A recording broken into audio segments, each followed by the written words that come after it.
Footage نہیں مل سکتی کہ اتنا زیادہ لاک ڈاؤن ہے، کرفیوز ہیں، اتنا زیادہ پوری قوم کو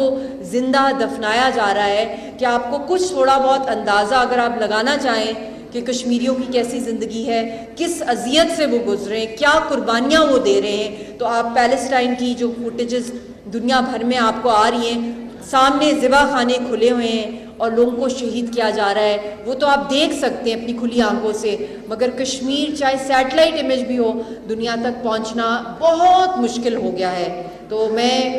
آپ کو خراج تحسین پیش کرنا چاہتی ہوں، آپ سب کو، سب آرگنائزرز کو، آپ کی منسٹری کو، سول سوسائٹی کو، ٹیچرز کو، اسٹوڈنٹس کو، کہ آپ نے اتنے جوش و خروش سے، اور خاص طور پہ جو ہمارا پاکستان کا میڈیا آیا ہوا ہے یہاں پہ، کہ آپ لوگ ہمیشہ کشمیر کاز کی کوئی بھی ایکٹیویٹیز ہوں، آپ اس کو ایک عبادت سمجھتے ہیں کہ آپ دنیا کے سامنے کشمیریوں کی آواز پہنچائیں، تو یہ بھی ایک اتنی بڑی جہاد ہے جو آج آپ کے اس ایونٹ میں کہنا چاہوں گی کہ آپ کشمیر کے کلچر کو زندہ رکھنے کے لیے آپ لوگوں نے اس کشمیری قوم کی ثقافت، ان کی آئیڈینٹی، وہ ہیں کون، وہ کیا سوچتے ہیں، وہ کیسے اپنی زندگی گزارتے ہیں، ان کا اٹھنا بیٹھنا کیسا ہوتا ہے، ان کا لباس کیسا ہوتا ہے، ان کی شالیں کیسے ہوتی ہیں، اور اتنے دنیا کے سب سے خوبصورت ترین لوگ، آرٹسٹک ترین لوگ، اور آرٹ اور مصوری اور خوبصورتی کو اتنا پسند، اور ایک جنت میں اللہ تعالیٰ نے ان کو پیدا کیا ہے۔ تو وہ جب میں چل کر آ رہی تھی، میں پرنسپل صاحبہ سے بھی یہ کہہ رہی تھی، مجھے بالکل ایسا لگ رہا ہے کہ میں ڈل لیک کے قریب ہوں اور امن ہے، اور یہاں پہ جس طرح بچے سارے گھوم رہے ہیں، کھیل رہے ہیں پریوں کی طرح، تو بالکل وہ ایک جنت ہے جس کو ایک جہنم میں ہندوستان نے تبدیل کیا۔ مگر وہ دن دور نہیں ہے جب انشاءاللہ تعالیٰ جو ہمارے شہداء ہیں، ان کی قربانیاں ہیں، چاہے برہان وانی کی بات کریں شہید کی، چاہے مقبول بٹ شہید کی، افضل گری شہید کی، چاہے ہم بات کریں سعید علی گیلانی صاحب کی شہادت کی، اشرف سرائی صاحب کی شہادت، اور اس وقت بھی جو ہزاروں نہیں لاکھوں جو ہمارے کشمیری اس وقت جیلوں کے اندر قید و بند ہیں، تو بہت ضروری ہے کہ ہم اس مشن کو آگے لے کے چلیں کہ جب کشمیر انشاءاللہ تعالیٰ آزاد ہو، اس سے پہلے کشمیری قوم کو یہ پتہ ہو کہ پورا پاکستان جو ہے وہ ان کے ساتھ کھڑا ہوا ہے، اور اوڑھنا بچھوڑنا ہر پاکستانی کا جو ہے وہ کشمیر ہے۔ تو یہ اوڑھنا بچھوڑنا ہے جب آپ ہمارے کلچر کو پروموٹ کریں گے، جب آپ ہماری مشن کو پروموٹ کریں گے، اور ہماری امیدیں پاکستان کے ساتھ ہیں، اور دنیا بھر میں میں یہی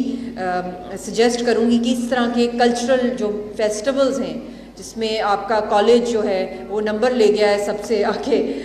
جس نے اتنا خوبصورت طریقے سے آپ نے ایک اتنا رچ ٹریبیوٹ دیا ہے، اور آپ کو میں ایک ہی چیز کہوں گی کہ کشمیری میں